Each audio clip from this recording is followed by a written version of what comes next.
Greetings and salutations, race fans, motorsport lovers, and Dakar people. Dakar 2024. Welcome to Stage 7, Day 8 of the Raceday look at Dakar. I'm Colin. I'm Clifford.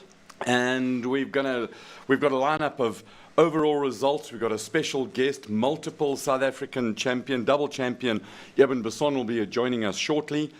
We're going to go straight into the longest day. No apologies today are needed because we got everything right yesterday. For sure, it's because we went live yesterday. Nice haircut, Clifford. Yeah, it's fresh. It's almost as fresh as some of the tracks on the course, huh? Can you take your hat off so we can see properly? Do you want to see the lines on my forehead? The whole thing? Look at the lines on my forehead. Oh, looking good. They look like the dunes. Love it. Yeah, there's big tracks there. So, Nikita, you're more than welcome to send all the messages that you want for pretty boy Nikita Brits. over here, Nikita Brits. And in Klankla, please will you come with an interesting fact today? Well, longest day today, 873 kilometers, Clifford, 483 kilos of racing, and there was drama from waypoint 1. Yeah? Matthias Ekstrom destroyed the left-hand back corner of his Audi, removed a wheel, and in total lost a whole lot of time. He's at the moment, he's 4 hours 39 behind in 51st position. So that's at the back, but at the front, as Glenn said yesterday, Sebastian Loeb and Fabian Lerken, they put the hammer down and won it by 7 seconds from Lucas Moraes. Total stage time, 4 hours 56 minutes. NASA second, 9 minutes behind. And then Carlos Sainz and Lucas Cruz 10 minutes behind Shisharet. Matthew Serradori 6 overall in the CR6 for today. Absolutely brilliant result. Zala in the Mini 7th. Seth Quintero 9th. We'll talk about what it means and what happened a little bit later. Janil de Villiers 11th. Brian Baragwanath 28 minutes off the lead in 14th. There was a story there. Bottrell 16th. Another story there for the mayor of Mauritius. Laya Saints in 20th, Peter Hansel 22, Said Variawa 31st position, and then as I say, Ekstrom 51st. We've got Henny de Klerk not running, Nani Roma not running, Gareth Woolridge at the moment is still out on stage. They had some issues which we'll talk about. That's the cars. Big news. Ekstrom out of contention. Loeb has got the hammer down and the screws turned up to absolute maximum. Third stage win for him this year. I think it's really cool. There is a despondent Matthias Ekstrom with the broken Audi. It looks so sad. Well, it is. It's completely sad. He was come this far to come this far, you know? Yeah. Naturally, cars started off because they're the most important things in the entire world. Yeah. Now we get to some motorbikes. It's always you with the shortest straw and then you cheat in cards. So away we go with the bike. Stage 7. Nacho Florimo took the win. That's his third win of this 2024 Dakar. 5 hours, 18 minutes, 33 seconds. That's a long time to spend on the seat. Luciano Benavides second, beating his brother Kevin, and then Ross Branch fourth, which is the big one. What bike's Ross Branch on? Yeah, he's on a Hero, the sole Hero out there. Okay. His main competitor at the moment is Ricky Brabeck, who finished 5th, Daniel Sanders 6th. Coming back to Ross Branch and Ricky Brabeck, the gap now is 0.00.01. Listen properly, that's like 100th of a second. So it's 2/5 of 5/8 of nothing. Yeah, so it's like the knobbly on a tire, basically. Brady Cox was 17th, Sharon Moore 22nd, Ashley Thrigston 34th, Ronald Fenter 55th, and Stuart Gregory 76th. So that was all the South Africans. Good news again. Everyone is through. Everyone is going to be competing in stage 8. So, yeah, proper. But the X took straight out there today. It was a rough one for sure. A long day for sure, huh? Yeah, absolutely. So, yeah. But, yeah, lots to talk about. But I believe you've got someone special waiting in the wings. Indeed, we do. Double South African T1 champion from the Midlands. Eben Basson, thank you very much for taking time out to join us. And welcome to Raceday. It's great to have you with us. Hi, Colin. Thanks a lot. It's a pleasure. You've had a bit of a rough day today. in taking your boy off to boarding school. It's quite an emotional thing when, you know, your kids, they grow up and then they have to leave the nest. Yeah, Colin, it's one of those things. I mean, it's going to happen sometime. So, yeah, I mean, leaving your boy there, and you probably only see him in 5 weeks' time, and then you will see him on holidays again. That's one of the reasons why not the Dakar this year, because he only goes once in his lifetime to high school. We'll see him next year. We'll go Dakar again. Yeah. So, yeah, no, that's I a like nice... what I like what you're saying there, Eben. That was one of my questions, that we're going to see you at Dakar next year. Last year, you did the Dakar in a T3, best rookie, 7th in the T3 class. Would you do it in a T3 or in a race bucky, a T1 ultimate? No, for sure. I mean, the dream is to do it in a T1 Plus. And we hope we can do it next year in a T1 Plus. That will be the ultimate. We've been invited earlier this year in a T3 again, the same team last year, but unfortunately I said to them, I got commitments already. But yeah, we'll give it a go next year. In the T3 last year, how much different was it from your current Toyota that you drive inside the T1 car, from a racing point of view? Was it much slower, or did it feel much slower? Colin, it's a good question. Last year we didn't drive the car previous to the race. We only tested the car 2 days before Dakar for the first time. And it's a little T3 that in the G Rally, the OT3. They call it the OT3. Used to be OT3, or used to be the Red Bull Junior team prior last year. So my teammate was Guillaume de Mavius. So I'm actually watching him. He's doing very well this year in the T1 Plus. So, I mean, we had a good time, I must say. And Francois was navigating for Saoud. He was Guillaume's navigator, and obviously myself and Leander. So we had a good team and we did well. Fortunately, Guillaume had some problems with some electrical problems where he had to lose some time. Otherwise, he was up for the victory last year. But to come back to your question, how does a T3 to the T1? I think it's slower for sure, but it rides a much more, I would say, it's softer, meaning it's got much more body roll than a T1 car, much more. So first of all, we had to drive it first to get used of the car, and that's because it's a small car. You don't know how hard you can drive the car. So it took us a few days to get into the groove of the car. But I think all in all, on the end of the day, we had a good time with the car. Really good time. Well, you could see as the race progressed, you got faster and faster and moved up the ranking from it's a long race, 14 days, 12 days of racing. Did you find that you were managing a lot of your speed and trying to look after the car a lot more? Yeah, for sure. The first day, we banged the radius rod at the rear axle. So within 50 k's in a riverbed, we had some black rocks, and for some reason, the radius rod bent, and we had to replace that, and we fall behind there. But slowly we catch it up. We had a couple of problems race, but I mean, we had a boost pipe burst one day in the stage, and we had to finish the stage out without the boost pipe. But nevertheless, the Dakar, you have your ups and downs, and I mean, there's so many things in Dakar that can go wrong, and that's such a long stage that I honestly think it's not a sprint race. Dakar is you gotta obviously perspect to the race, and you mustn't get ahead of yourself, if I can say that. It's definitely not a sprint race. You got to drive smart, if I can say it like that. Coming back to the South African Rally Raid Championship, we've got what I think is an incredibly good sounding clip. Peter, if you'll play that clip of Eben in the Team Hilux car as it pulls away, it just sounds so nice. Always nice to have a good sounding racing car. And then I want to talk a little bit about the South African Championship, Eben. Sure, no problem. Here comes the car.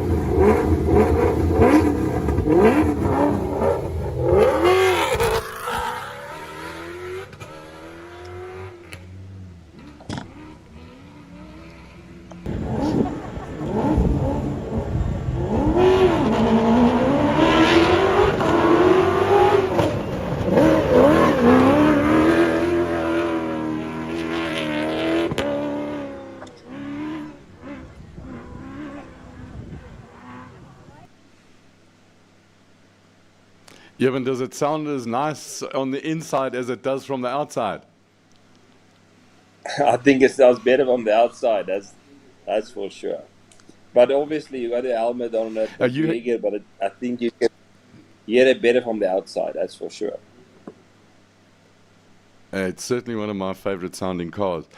You, second year in a row that you won the T1 championship, you you had a very interesting year, and you'd already won the championship going into that last race, and you stopped or you helped a lot of competitors in there.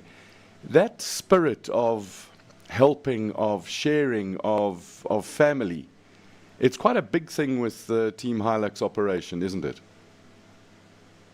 Yeah, for sure. Team Hilux.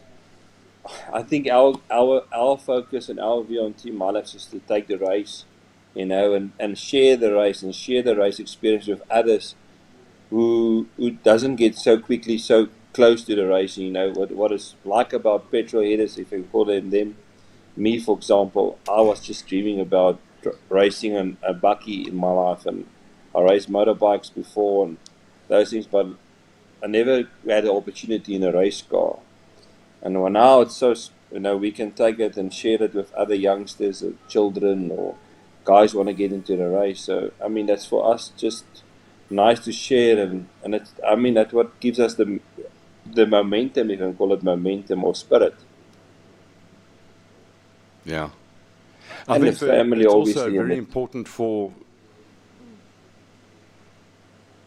that family and the kids. I think is very important for the future of the sport, that we get kids in young and give them that gees of petrol-headedness. Yeah, for sure. I mean, children is always welcome in our pits, and we always would like, if they would like to get in the car and sit in the car and take a photo or so, that means a lot for young children. And also, if we do on a test day, they're more than welcome to take 1 or 2 children per car. In our 3-car team, it doesn't take a lot of us to give children a ride, and you make his life by doing that. So, I mean, it's a little bit what we can plow back into the sport. Now, you in the Natal Midlands and Alfie and Bradley Cox are just about your neighbours. Do you go riding together with them? I haven't ridden with them before previously, but I'm sure this year we will, because obviously everyone's here at school now in the Midlands and it's on their doorstep. But I've been invited quite a bit. I buy my bikes from my Alfie, and he comes quite often there on the farm, and we had some, discussions and stuff so on. But yeah, I haven't ridden with him yet. Plans for 2024 in the South African Rally Raid Championship? What's your plan of attack for this year, Eben? Yeah, there is 2 opportunities for us, but obviously we don't know yet where we're going. But I'm sure I'm going to start the season with my T1. If I'm going to convert it to T1 Plus, we haven't made our mind up yet, because cars is not easy available. But I hope, got some plans right about June, July. We should be in a car, and hopefully it could be a proper car. And, we can give it a go and see how we compete with the big boys. That's going to be a lot of fun. I mean, you've driven a T1 Plus, and they're quite a lot different to a T1. Yeah, last year we had the opportunity before our Dakar. We tested with Toyota in Namibia, and Glenn let me drive the T1 Plus in Namibia. And yes, it's a different car. It's a real beast, and I think it's a very fast car. And this year is even better because they did some upgrades to the Evo spec, and you can just see Dakar. The Toyotas are really, I think, maybe one of the fastest cars on Dakar. Well, I think there's 5 of them in the top 10 at the moment, which is absolutely fantastic. It's a super exciting race. Eben, thank you very much for taking time out on an emotional day for you, where you take your boy off to boarding school and drop him off. Really do appreciate it. And for sharing, thank you, and all the very best for this year's season. We we certainly will be there, and we'll come around and have another cup of coffee with your Team Hilux kitchen, which I've got to say is the finest kitchen and pit area in the championship. Yeah, thanks, Colin. I appreciate it. And it's for sure. And, other teammates for sure. And the Horn brothers, they're part of this whole journey and to make it, comfortable and nice for everybody. That's absolutely fantastic. Thank you very much, Eben. All the very best for the new year. Your kid is 2 years old. Yeah, almost 3, yeah. My eldest one is 37. Sure. So it's a while ago since I remember dropping her off. She didn't go to boarding school. Yeah. But what an emotional time. Drop your kid off. You're not going to see him for 4 or 5 weeks. Yeah, I think they're probably throwing a party, eh? But yeah, no, it's funny how the stages of life that you go through and the different things, different challenges on the racetrack to stuff personally. It's a fine act to balance it all out and try and do everything all at once, Absolutely. Yeah. And now you've got bikes overall for us. I do. So overall we've got Ricky Brabeck, who is still leading, but like I said, it's, listen properly, 00.00.01. So yeah, it's so close. Nacho Flurumo's third, and the top 3 are all separated by under 7 minutes. Then we've got Van Beveren fourth, Kevin Benavides fifth, Toby Price sixth, Daniel Sanders seventh, and then Luciano Benavides in eighth. Bradley Cox in the overall standings is 15th and 5th in Rally 2. Sharon Moore is 18th and 7th in Rally 2. Ash Thrigston is 32nd overall and then 19th in Rally 2. Stuart Gregory, he is 65th, 48th in Rally 2 and 10th in the Malimoto class. And then Ronald Fenter is 71st and 54th in the Rally 2 class. So, yeah, like I said, the big one for me is that all the guys have gone through. We've had, since we've lost Kieran Fitzgerald, everyone else has sort of brought it home in one piece. And there were challenges today for some of the guys, but the fact that everyone's made it through the longest stage so far is definitely promising. When we were talking to Ross yesterday, and please, we've got lots of, if you've got any questions and queries, just put it down either on the YouTube or on Facebook, and we'll try and get to them and answer them. And if you missed yesterday, we had a wonderful interview with Ross Branch, and just listening to his absolute enthusiasm, I think was in it. Yeah, it's infectious. Yeah, he's a super cool guy. Like, from when you speak to someone at that level, to meet someone that's so down to earth and just so excited about riding bikes is just so refreshing. So very cool. Yeah, it was. We spoke to Stuart Gregory as well.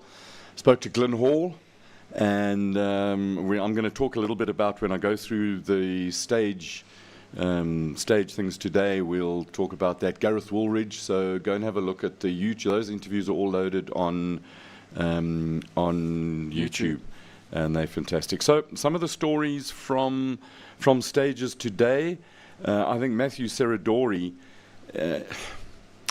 6th overall today, 11 minutes behind, and he had major problems with the inflation system. He reckons he lost about 5 minutes in it. Sure. And if it is 5 minutes that he lost, would have put him up in 2nd overall, which I think is, for a 2-wheel drive car, a Century that they said was not going to work, it's working just fine. Janelle had and Dennis Murphy had a steady drive.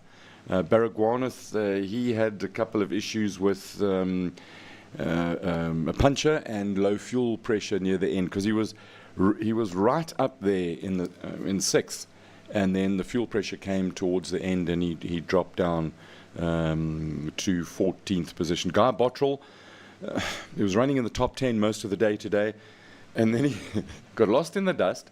The aircon packed up, the car got hot, the water got hot as well, the water pressure went down, and they had an electrical problem. They had to keep swapping batteries around. So, a whole lot of things. Suud Variawa, he had a steady run, which is pretty good. And then Gareth Woolridge, near the early on in the race, he end over end rolled it, and they're still trying to get him out of the stage at the moment. So the Fords are having not the happiest of. I'll just check the the thing, yeah, he's still stuck in the stage, and he's round about waypoint 5. So they'll try and get it out because they've got to get the car, no matter what the penalties they take, got to get the car out and run it, gain experience with Neil Woolridge Motorsport, with a little bit of help from M Sport in running that car. The other one, Nanny Roma, is out, as we said. So in the top 10, 2 Pro Drive Hunters, 1 Audi, 1 Mini, 5 Toyotas, and a lone Century, a 2-wheel drive Century, which I think is... that's proper. Good result. Proper. Yeah. It's absolutely fantastic. So that's the bike. If we go to the overalls, and I've got to find the other piece of paper, because we try and do it with pens and papers as opposed to all the electronics. So in the overall, we said Sebi Loeb. Glyn predicted it yesterday. Go and have a listen to that interview with Glyn. It really is special, some of the insights that he gave us. It was nearly 30 minutes. It's now 19 minutes. Loeb closed on Carlos Sainz and Lucas Cruz. So they've been the total overall race time at the moment, 30 hours, 25 minutes. Marais is third. And for all of those naysayers, those who had doubts about Janelle de Villiers, he's in 5th position now. 7th is Matthew Serradori. Brilliant. I think Bottrell and Cummings are 9th, up from 8th. NASA, up from 16th to 11th. For the mayor of Mauritius, Leia Sands is in 14th. Peter Hansel, 16. Ekstrom, 20. Variawa, 21. Alia Kolok in 30th position. Top 30 for her. 18, 19 years old. Rookie. I think that's rookie in a car as opposed to a T3. I think that's pretty good. Baragwanath is in 37. It's not about the overall for Baragwanath. It's about racing, gaining mileage and data, gathering all the data so that they can come back and turn that information. They've discovered some cooling issues. They've got some things, changes they want to make with the bump droop ratio on the suspension. I think they're looking for more bump and less droop. So there's a lot of development work on that. But you've got a whole lot of questions there already. Going at your bump and droop, more bump, less droop, don't we all, Colin? Just to run through Cass Kruger, Johan Pins, Rob Priest, Yuri Jordan, Johan Grobler, all good evening, everyone. Laurie James, hi guys, missed you last night. We missed you too. Johan Grobler, do the bikers have physios? So from what we've seen from some of the big teams, they fully kitted, but some of the guys that are in the unassisted class, not so much. So, it depends on where you fall in the spectrum and what team you ride for. But the GP guys, they sort it. I mean, they come with proper factory setups with nutritionists, physios, massages after each round. And then some of the guys really too are also kitted, but there are some guys out there that are fighting the elements and then rolling themselves on a foam roller or whatever the case is between stages. So it just depends on your budget. You know? Take Stuart Gregory in the Mali Motor. Yeah, he's got nothing. Yeah, and he's got some friends. He's got friends, and he's a bit broken. If you guys saw the interview that we had with him yesterday, hands, calluses, burn marks, all sorts. So he's a warrior, that guy. And we've actually got a video that we'll play later on with an update from the stage. Then moving on, Cass Kruger, that's how a race car should sound. Yeah, agreed. That Bucky sounds fierce, eh? But proper. That's very proper. Johan Grobler loved the ratios. Yuri Jordan just wanted to ask Eben Basson if he's going to drive a T1 Plus this year, and we did touch on that in the interview. Yeah. And I think he's just trying to figure it out and see how he can get his bum into one.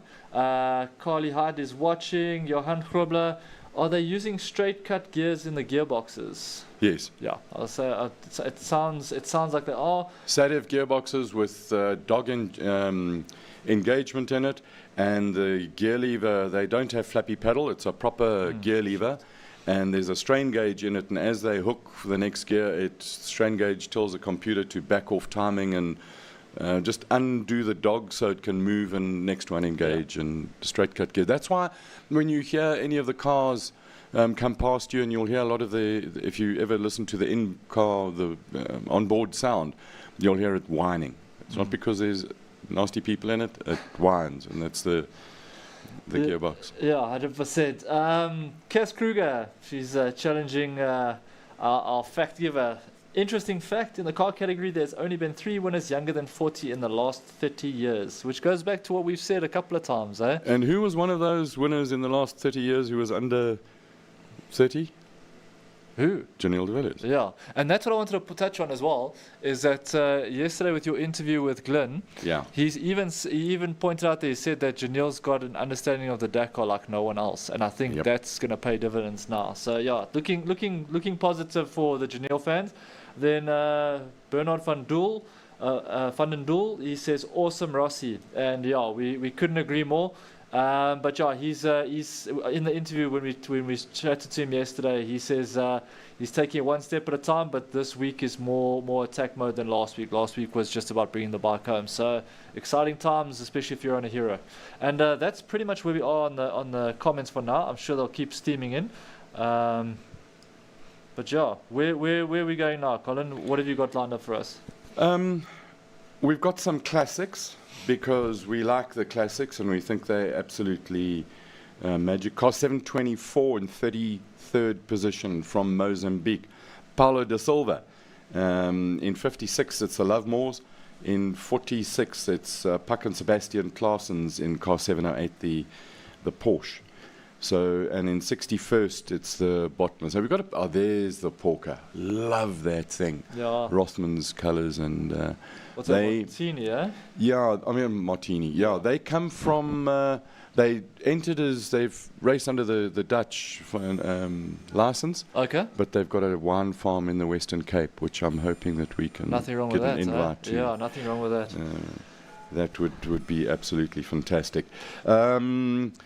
The other thing, it was dunes and navigation today. Tomorrow we're going to Al Dawadimi, from Al Dawadimi to Hale, 125 kilos of liaison, 448 of racing, and 95 of liaison to Hale. And I'm told, I think that we've got an interview lined up with Sharon Moore for tomorrow, depending on the signal coming out of Hale.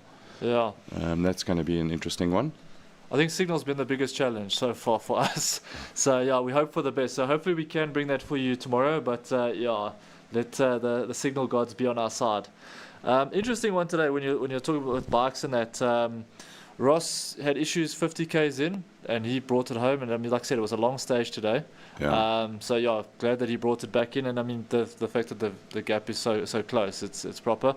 And Bradley Cox as well, also with a small issue, missing one of the waypoints and having to sort of detour like 80 k's from the end. But yeah, Thrigston for me, I mean, I've seen bits and pieces. We tried to get hold of him yesterday, but unfortunately it didn't line up either. But it was an interesting day yesterday. It was, yeah, because I mean, we caught up with bits and pieces, and you dial in with one guy and you get 5, and then everyone's, you're like, can we set something up for an hour's time? And then everyone's got media commitments. So it was a tough day. It was a long day for us yesterday. Yesterday was our longest stage, Colin. How many hours were we here? It definitely was our longest stage. But yeah, his mentality was slow and steady, and it's worked for him, you know, like he's made sure that he's been on point for his navigation and that, and I mean, for where he's placed in the overalls and the Rally 2 and that, it's proper. So I think a lot of the guys, the strategies will change now in the next week, but it was just so cool catching up with everyone and just finding out what they've been up to and what their mindsets are like, and I think this week is race week for sure, huh? It's there's so much to look for. Can Loeb close in on Carlos Sainz? Can de Villiers get into the top 3? Will Ciradori keep it in the top 5? Bartrell in 9th overall, I think, is another fairy tale story. And in the interview yesterday, Glenn was saying how impressed he is with him and Brett. And so that's going to be very, very interesting. NASA probably will get in he's 11th at the moment, he'll get in the top 10. And now the other little Seth Quintero, he's sitting down in 34th position. Today he finished 9th. And one of the things that Glenn said yesterday, I asked him, have you unleashed Quintero and said go like hell? And listen to the interview, the way he puts it. He says, no, I haven't instructed him. I've strongly suggested that if he doesn't finish in the top 5 and score some points towards the World Championship, it's a waste of part and money throwing throwing parts Just at the wearing car. out the part. That's going to be interesting to see where it comes. And we finish on Friday. Friday is a very short stage, so essentially we've got 4 days of hard racing. Yeah. And I think there are going to be a few surprises. We know that 7, 9, and 11 are the stages that were. So today was one of them that was. Yeah. One of the big ones. And it claimed Ekstrom. Yeah. 9 is Wednesday's stage, and 11 is 9 is Tuesday. Yeah. Tomorrow's 8, yeah. So and then we've got 11, which is Thursday. So Yeah. It almost feels like Monday today. it does, yeah. Just catching up on some of the comments. Jan Swichers, Moerse, nice show, donkey. Quibus Barkhuis, an awesome show. Johan Grobler, do the cars carry spotlights in the event they have to finish a stage in the dark? They've got torches and things like that. They've got their lights. Yeah, I think that's probably about as much as they can really carry. Yeah. Johan Pins, the scale electric cars are breaking down. Next is Carlos. Thoughts? I don't think the breakage today with Ekstrom had anything to do with the fact that it's a hybrid. There was a rock that got clouted very, very hard, and the suspension broke off on the inside mountings. The wishbone broke off at the bottom. So it was a massive break, and they had to wait for the service truck to come along with the right kind of parts, or their race support truck, and they fitted it and then drove to the end. Then we've got Bernard van Doel. My dad spent from 1939 to 1944 in North African deserts. Listen to this. In a 2-wheel drive 5-ton truck. They managed. Techniques are well done, Century, absolutely. But yeah, I think that's a different challenge. We should get them entered. I think they could do something in the truck category, eh? Well, there you go. And I think there's also in the classics, there's a Citroën 2 Chevaux 2CV. That has got to be bordering on lunacy to try and do the race in one of those. And then Jay Zieklik, thanks for the facts about the gearbox. Was wondering where the sound came from. So yeah, but I don't know if we're catching Peter off guard, but just touching on that story with Stuart Gregory and that with his time in the desert. Today was a tough stage for him. So here's a catch up with Stuart. We did interview him yesterday, but here's the most recent update for all you guys at home about how today's stage went. Hey guys, just made it to the finish. Managed for my bike. I was the main fuse, so I changed. It wouldn't start off the refuel after I messaged you guys, and then maybe that's why I was cutting out. It wasn't getting enough sparktricity to make the sparkler work, as Denzel would say. We're at the finish. But yeah, that's madness, guys. I've been riding for 12 hours now. I still got 140 kVAs on. I literally think they're trying to kill us. I've never done something so hard in my life. I hardly slept last night. I've got all the stress of how I'm going to ship the bike home. Anyway, 5 more days. Cheers for the support. Yeah, so not for sissies, and that's what Farouk Mohammed reiterates here. Dakar Rally is not for sissies, and absolutely, Stuart Gregory doing it all on his own out there. The Oak is a machine because it just looks too brutal for a soft boy like myself. I think we're going to see a lot more. Each year we see more and more bikers come along. The car are growing again. We'll see Eben there next year. Hopefully. And it's a dream of, in the Rally Raid series that we've got in South Africa. We had a good talk with Archie, and he got some good news about a World Cup event next year. Have a look at that one. And we run the regional series is quite powerful as well. And for the first 2 or 3 of the regional races, all the guys who are going to play in the national championship will come out and use it as a warm-up, as a bit of testing. And last year we had Vos Prinsloo in the Ford, Neil Woolridge Motorsport Ford T1 Plus car out there, and it was a real pleasure to see. I saw Johan de Bruin out there as well. Is it an easy transition for guys that are racing in a national series? Because obviously it's big money, but I mean, to go from national series to get over to Dakar, like how does it work? Do the guys have to find rides, have to find cars? Like, is it easily accessible for your sort of like mid-pack runner running on a modest budget, or is it just that difficult that you've got to be top of the game and find the proper ride and have the right backing with sponsorship and that sort of thing? Yes and no. Yeah, that's what I say. It's And always it a tough one. depends. Depends what your objective is. You know, if you want to go and compete and run at the sharp end, you've got to spend a lot of money. It's a full year of training, physical training. I mean, you and I, at the moment, we're finely tuned athletes, but we'd still have to spend at least a couple of weeks in the Four Ways gym.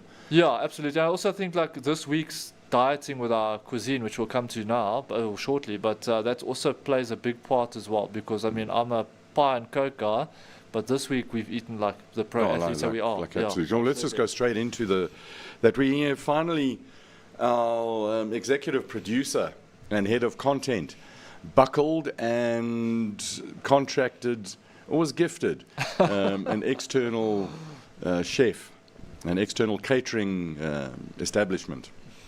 And it was a very nice gnocchi with a touch of chili in the sauce. I've still got a lovely tingle in my mouth.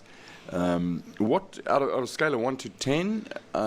So for me, I'm quite happy that we're eating like the athletes that we are and off the boerewors rolls, because that's, I mean, you can't, I mean, this takes work, you know. Absolutely. But to be eating pasta like a real athlete, that's already 2 points on the scale for me. But I'm still a steak guy. Yesterday was also a good one. So yeah, I'm gonna put it in a 8.67.2.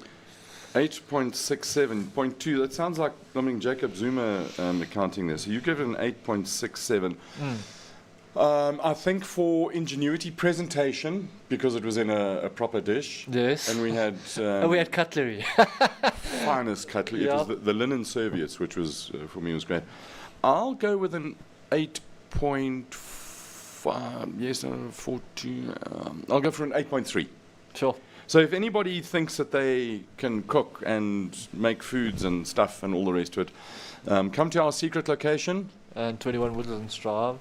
And before 24 past 7 every evening, and we'll test your catering abilities. Right, so tomorrow we've got another fair day. But you've got 1 or 2 more questions. Yeah, there's a few comments coming through here. Well done, Stu, from Bernard van Doel.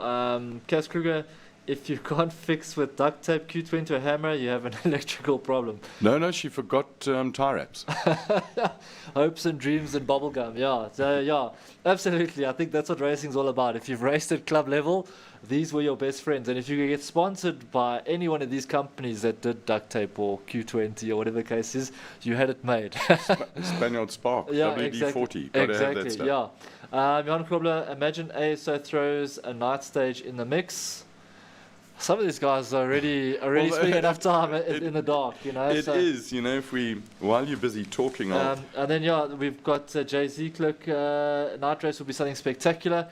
I think from a spectator point of view, yes. I think from a competitor point of view, no. I don't think most of the guys would want to tackle the dunes at night. It's just difficult for them to see the peaks and to try and figure out ways over the dunes. So, yeah, it would be awesome. I think anything under lights or in the dark, sport-wise, but it always brings a different element to it. But I think racing is a tough one. I remember a couple of years ago they did the Red Star 24-hour, and Oaks were putting torches and stuff on the front of their bikes and racing around Red Star. And cool to a point, but if you asked anyone that did the night stage in that, it was the worst part of competing. And so there's shadows and all sorts that come into play. But we can always hope and dream. I mean, if you look at what they do for Qatar when they race under lights, I mean that's a proper show. So who knows? Light up the whole desert. Light up the whole desert. Not? Yeah. So yeah, that's we can always dream and hope. So just looking at it at the moment, we've got around about 12 cars who are still out in the stage.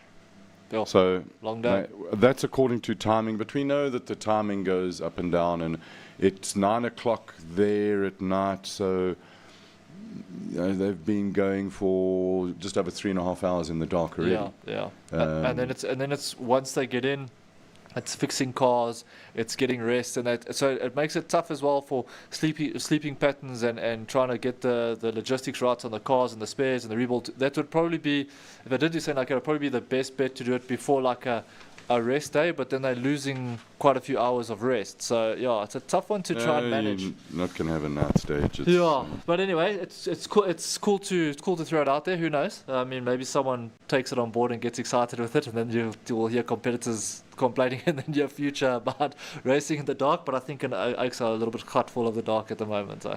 Yeah, I think tempers are getting a little bit short. We've got a minute of something. I'm just hearing we voices. do. So we caught up with Ross yesterday. Next level guy. I hope most of you guys have watched the interview. It was just so cool to catch up with him for 20 minutes. But we've got Ross's update from today's stage as well, with a quick minute with him, just filling us in on how the stage went.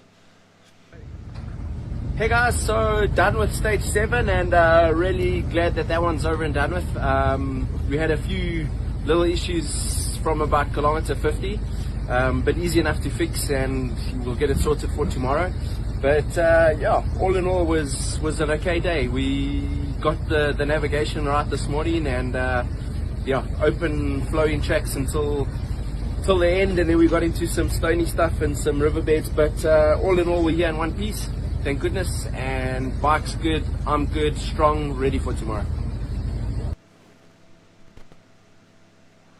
Yeah, so proper catch up, and I don't know if you saw there was the Hero banner next to it with the X-Pulse standing there, but we've actually got the four valve arriving this week, which is quite exciting. Are you going to bring it in so we can have a look at it? Yeah, we'll see if we can wheel it up and down the parking lot. So if you are in catering, we could probably give you a demo ride on a X-Pulse 200 valve that's arriving this week. So yeah, and there's limited ones coming, but they haven't arrived yet, but the first 4 valves are here. So we'll be offloading them. Tomorrow I'll be driving forklift. So yeah, tomorrow I will have worse helmet hair than what I have today. Perfect. Before you go to the last of the questions and queries, the FIA, who, because it's a World Championship event, they do a whole lot of checks, and they were walking up and down the paddock yesterday, in the bivouac, had random checks to see seat belts, fire extinguishers, and bits and pieces.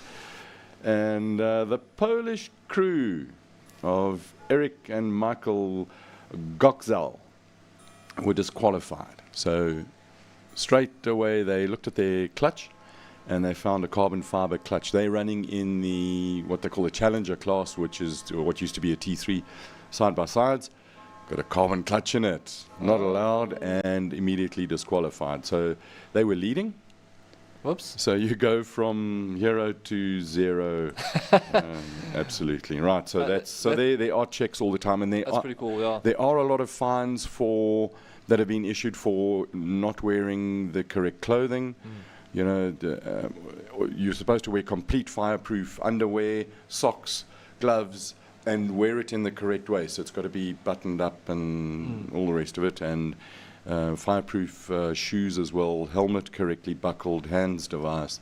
And if you arrive at the start of a stage or at any time and they check and your helmet is loose, you start off with a financial penalty, and if you keep doing it, can go up to an exclusion.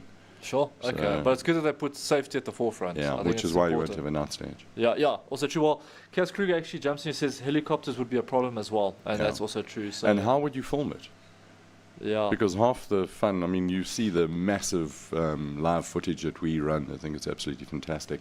But yeah, it's the ASO, the same people who organized the Tour de France, or the tourism program, the scenic program on France that has a few bicycles in it, do the Dakar. And so it's becoming more, the Saudis have recognized the tourism possibilities and the publicity of it. So yeah.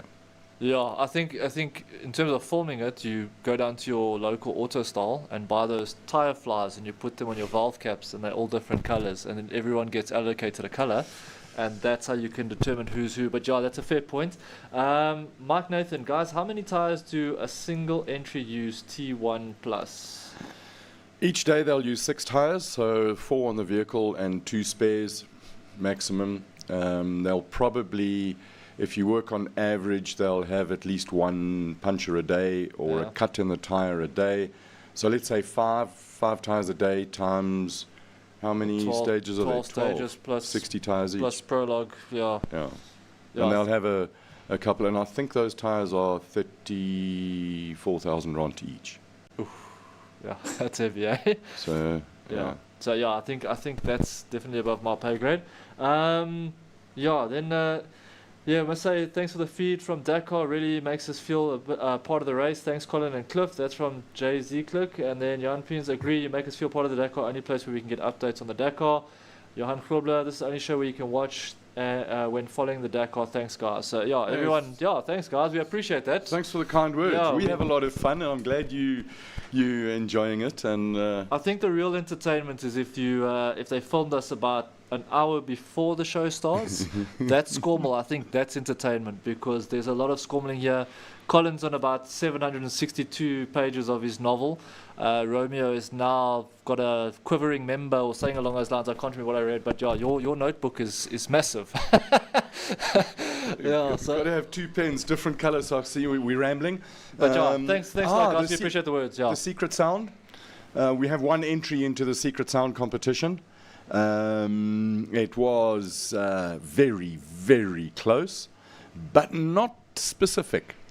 So if you listen to the program, you'll pick up our secret sound, and then we can work with it. Is there anything that we've forgotten? I don't think so. You know why the show feels so short today? Is because we don't have any apologies.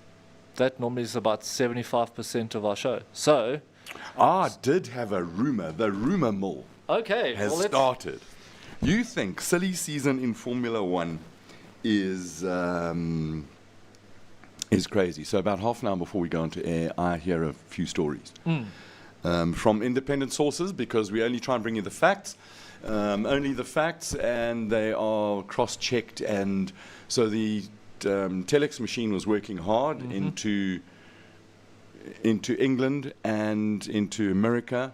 Already, we've got whispering in our ear saying nothing is confirmed. They're just rumors, but we said rumor mill. These are 100% rumors, and we want to see who backs them up. Sometime magazine in in England, that used to be very, very good, ran with us with a story, but it was it wasn't written very well. Should we put it that way? Okay. Audi, within the next 7 days, are going to announce whether they will continue with the Dakar program, with their e-tron Plus. Do you think that has anything to do with them winning or losing the Dakar? Do you think if they win it, they'll stay? Do you think that'll be the determining factor? Well, if you take a big picture, they pulled out of everything else because they're going to Formula One. Okay. And they've got, if you think that Gunther Steiner has left Gene Haas with a huge problem, they're going to buy a team that Sauber. It's going to be a massive, massive effort. But we know that they will come in with 6,000 Germans and they will make it very fast, very quickly. So Audi... You said Sauber, hey? Sauber, yeah. So no, that's a done deal. So Alpha out of there. Then it will be a Saudi. So there's 3 drivers that are available. Matthias Ekstrom, Stefan Peter Hansel, and Carlos Sainz. If you go and look at some of the history of who they've driven for, the one rumor, the strong rumor, is that one and or more is going to Toyota. So Glenn Hall has got a very close relationship with 2 of them, but I don't think that's going to happen. The other news that comes out is that they're going to M Sport. Now, M Sport are currently in a relationship with Neil Woolridge Motorsport in South Africa. I don't know whether that's true as well. The other good news is that Dacia come along next year and start running. And you'll know that Dacia is, or Dacia, whatever it is, are part of ultimately the Nissan family. Okay. So guess what motor the Pro drives are going to have in next year? In fact, they'll start running them later this year. Oh, is it? Yeah, it sounds just like a Revo T1 Plus that we filmed. If you start it up, it sounds just like a GTR. So those are the hot rumors that we've got. If you've got any other rumors, let us know. They are totally unconfirmed. Yeah. Absolutely, totally unconfirmed. The least likely is that any of them will land up with Toyota. That's the least likely. Okay. But you never know. No, Stranger things have happened. Last question. Cass Kruger, talking about tyres, if they lose one during the liaisons section, can they replace that before the special section? yes. Yeah, I'd assume so Yes. because they have to have two. Provided they can get one. So they're only allowed to carry 2 tyres on the car. Yeah. And some of the liaisons are concurrent. In other words, they're the same road that the service trucks can drive on. And if you're on the same road, then you can accept outside service. Okay. But if you've gone off the road on a liaison going to the start, you can only accept help from a fellow competitor. Okay. And if you think that you're very clever as a team manager and you just happen to, a tyre falls off a bucky in that area, it's generally exclusion. Okay. So you're not allowed to do that, not allowed to fly an aeroplane around, not allowed to have drones. The rules are, it's a fat book. I'm sure it But is. if you go to the FIA site, you can download all of that stuff, and it's fascinating reading. Someone like Francois Pretorius would have read it multiple times in the evening as good bedtime reading, as one Yeah, should. as one should, yeah. All right. Well, yeah, I think that's our song and dance. So tomorrow, June's into the rock, so everyone's riding on eggshells to avoid punctures. But yeah, now we're into the final stages. It's definitely race week, eh? Here the sand gives way to stones, making for some very rugged terrain. The entrants will have to walk, or should say race, on eggshells to avoid punctures on the road. There we have it. Another day of afkak. Thank you very much for watching. It's been, we've had a lot of fun. We'll let you out of here a little bit early. To our technical team, thank you so much for all your hard work, for watching the signals, for mixing all sorts of things. Lighting department, catering, and the maintenance department, thank you very much. It's been a blast. Remember, be nice, be kind, be lacquer. See you tomorrow, 7:24. Cheers. Finger guns, fire. It's too fast.